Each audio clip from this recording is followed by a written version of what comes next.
ಯಾರಾದ್ರೂ ಗಡ್ಡ ಬಿಟ್ಕೊಂಡ್ರೆ ನೋಡಪ್ಪ ನೀನ್ ತಾಲಿಬಾನ್ ಅಂತ ಹೇಳ್ತಾ ಇದ್ರಿ ಬಿಜೆಪಿಯವರು. ಈಗ ನರೇಂದ್ರ ಮೋದಿ ಅವರು ತಾಲಿಬಾನ್ ಜೊತೆಗೆ ಫ್ರೆಂಡ್ಶಿಪ್ ಮಾಡ್ಕೊಂಡಾರಲ್ಲ. ಈಗ ವಫ್ನ ಬಗ್ಗೆ ಚರ್ಚೆ ಆಯ್ತು. ನೀವು ಏನೇನು ಕ್ಲೇಮ್ ಮಾಡಿದ್ರಿ ವಫ್ ಬಗ್ಗೆ, ಮುಸಲ್ಮಾನರು ಮತ್ತೆ ಬೇರೆ ಸಮುದಾಯಗಳ ನಡುವೆ ಒಂದು ಕಂದಕ ಸೃಷ್ಟಿ ಮಾಡೋದಕ್ಕೆ, ಅದೆಲ್ಲ ಹುಸಿ ಆಯ್ತಲ್ಲ. ಆತರ ಇಲ್ಲೇ ಇಲ್ಲ, ಆಗ್ಲೇ ಇಲ್ಲ. ನೀವು ನಾನು ಏನ್ ಹೇಳ್ತಾ ಇದ್ದೀನಿ ಚರ್ಚೆ ಮಾಡೋ ಅಗತ್ಯ ಇಲ್ಲ. ನಾನು ಮುಗಿಸಿದ್ಮೇಲೆ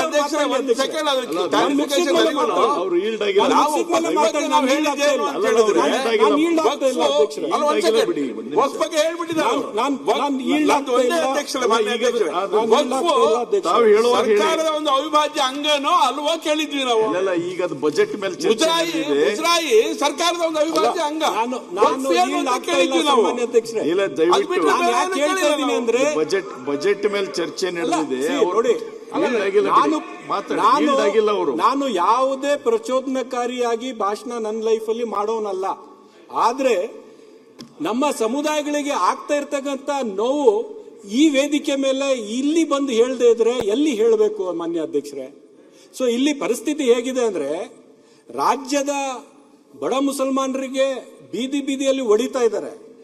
ಆದ್ರೆ ಗಲ್ಫ್ ಕಂಟ್ರೀಸ್ ಇಲ್ಲ, ಬಜೆಟ್ಗೆ ಬರ್ತೀನಿ. ಗಲ್ಫ್ ಕಂಟ್ರೀಸ್ ಅಲ್ಲಿ ಶೇಖ್ಗಳಿಗೆ ಹೋಗಿ ತಬ್ಕೊಂಡು ಅಲ್ಲಿ ಬಿಸ್ನೆಸ್ ಮಾಡ್ತಾರೆ. ಅಲ್ಲಿ ಯಾವ ಮಟ್ಟಕ್ಕಾಗಿದೆ ಅಂದ್ರೆ ಅಧ್ಯಕ್ಷರೇ, ಇವತ್ತು ಯುದ್ಧದ ಪರಿಸ್ಥಿತಿ ಇದೆ ಅಧ್ಯಕ್ಷರೇ. ಯುದ್ಧದ ಪರಿಸ್ಥಿತಿಯಲ್ಲಿ ಒಂದು ವೇಳೆ ಗಲ್ಫ್ ಕಂಟ್ರೀಸ್ ಅಲ್ಲಿ ಏನಾದ್ರೂ ವಾತಾವರಣ ಕೆಟ್ಟೋದ್ರೆ ಇಡೀ ದೇಶಕ್ಕೆ ಆ ಪರಿಣಾಮ ಆಗುತ್ತೆ ಅಧ್ಯಕ್ಷರೇ. ಯಾಕಂದ್ರೆ 40-45% ಎನರ್ಜಿ, ತೇಲ್ ಆಗ್ಲಿ ಗ್ಯಾಸ್ ಆಗ್ಲಿ ಗಲ್ಫ್ ಕಂಟ್ರೀಸ್ ಇಂದ ನಮ್ಗೆ ಬರುತ್ತೆ. 1 ಕೋಟಿ ಭಾರತೀಯರು ಗಲ್ಫ್ ಕಂಟ್ರೀಸ್ ಅಲ್ಲಿ ಅವರು ಅಲ್ಲಿ ಎಂಪ್ಲಾಯ್ಮೆಂಟ್ ಅಲ್ಲಿ ಇದ್ದಾರೆ. ನಮ್ಗೆ ನಮ್ಮ ದೇಶದ 40% ಫಾರಿನ್ ಎಕ್ಸ್ಚೇಂಜ್ ಗಲ್ಫ್ ಕಂಟ್ರೀಸ್ ಇಂದ ಬರುತ್ತೆ. ನಾವು ಯಾವ ಮಟ್ಟಕ್ಕೆ ಇಲ್ಲ ದೇಶ ಆರ್ಥಿಕತೆ ಮೇಲೆ ಪರಿಣಾಮ ಬೀಳುತ್ತೆ. ಅದು ಆರ್ಥಿಕ ನೀವು ಎದುರ್ಕೋಬೇಡಿ, ನಾನು ಅಲ್ಲಿ ಹೋಗೋದಿಲ್ಲ. ನೀವು ಮಾಡಿರೋ ತಪ್ಪಿಂದಾನೇ ಇದಾಗ್ತಾ ಇರೋದು. ನಿಮ್ಮ ಕೇಂದ್ರ ಸರ್ಕಾರ ಏನ್ ಫಾರಿನ್ ಪಾಲಿಸಿಯಲ್ಲಿ ತಪ್ಪು ಮಾಡಿದೆ, ಅದಕ್ಕೇನೆ ಈ ಪರಿಸ್ಥಿತಿಗೆ ಇವತ್ತು ಬಂದಿರತಕ್ಕಂಥದ್ದು. ಕೇಂದ್ರ ಸರ್ಕಾರ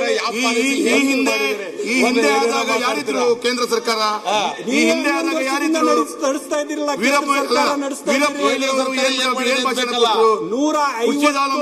150 ಕೋಟಿ ಸಾಲ ಮಾಡಿದ್ರಿ. ಮನಮೋಹನ್ ಸಿಂಗ್ ಇದ್ದಾಗ ಪ್ರಪಂಚದಲ್ಲಿ ಯಾವ ಯುದ್ಧದಲ್ಲಿ ನಾವು ಯಾರ ವಿರುದ್ಧ ನಿಂತಿಲ್ಲ.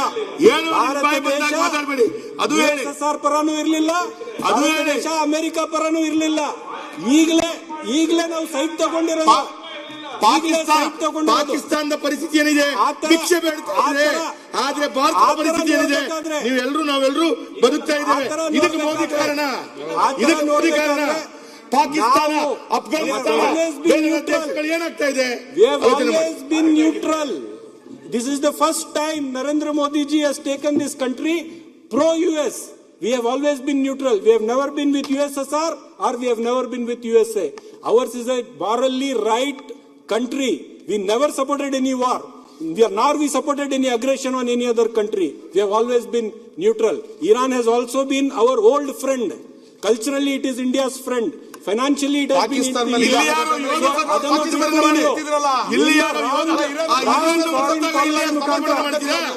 ಇರಾನ್ನವನು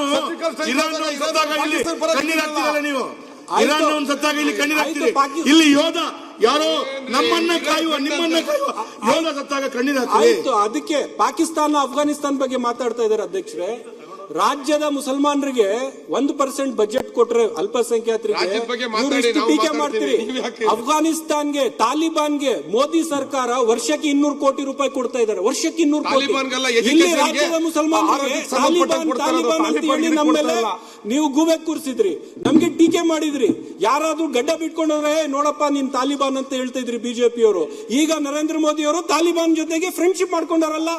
ಅವ್ರ ಫೈನಾನ್ಸ್ ಮಿನಿಸ್ಟರ್ ಕರೆದು ದುಡ್ಡು ಕೊಟ್ಟು ಸನ್ಮಾನ ಮಾಡಿ ಅವ್ನ್ ಬೆನ್ ತಟ್ಟಿ ಕಳಿಸ್ಬಿಟ್ಟಾರೆ. ಈಗ ಮೋದಿ ತಾಲಿಬಾನ್ ಫ್ರೆಂಡ್ಸ್ ಬಾಯ್. ಇಲ್ಲಿ ನಮ್ಗೆ ಬೀದಿಯಲ್ಲಿ ಯಾರಾದ್ರು ಗಡ್ಡ ಬಿಟ್ರೆ ನೀನ್ ತಾಲಿಬಾನ್ ಅಂತ ನಮ್ಗೆ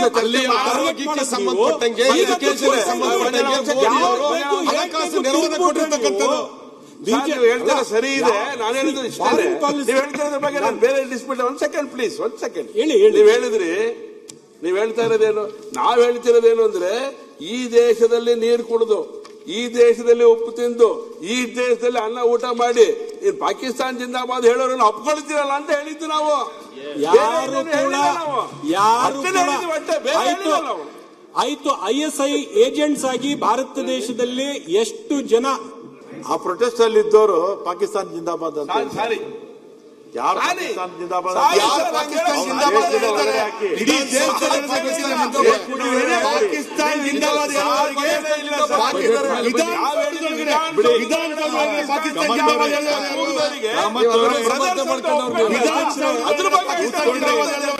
ಉಳಿದಿದ್ದೇನು ಚರ್ಚೆ ಅಲ್ಲ ನಮ್ದು. ಅಲ್ಲ ಮಾನ್ಯ ಅಧ್ಯಕ್ಷರೇ, ರಿಜ್ವಾನ್ ಅವರೇ ಮುಗಿಸ್ತೀನಿ. 2 ನಿಮಿಷ ಮುಗಿದು 2 ನಿಮಿಷ ಅಲ್ಲ ದಯವಿಟ್ಟು ಅಲ್ಲ ಅಲ್ಲ ಅವ್ರಿಗೆ ಅಡ್ರೆಸ್ ಮಾಡಕ್ ಹೋಗ್ಬೇಡಿ.